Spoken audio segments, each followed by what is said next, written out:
Salmon Teriyaki.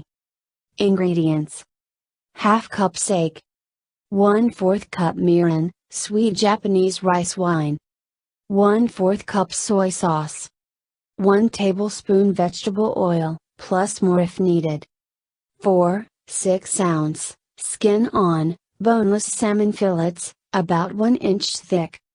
Kosher salt. Directions: combine sake, mirin, and soy sauce in a small bowl, set teriyaki sauce aside. Heat oil in a large skillet over medium-high. Season salmon lightly with salt.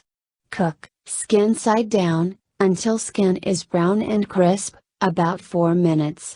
Turn and cook until other side is just beginning to brown, about 2 minutes. Transfer to a plate. Pour off fat in skillet. Bring teriyaki sauce to a boil in skillet over medium heat. Cook until reduced by 2/3, about 4 minutes.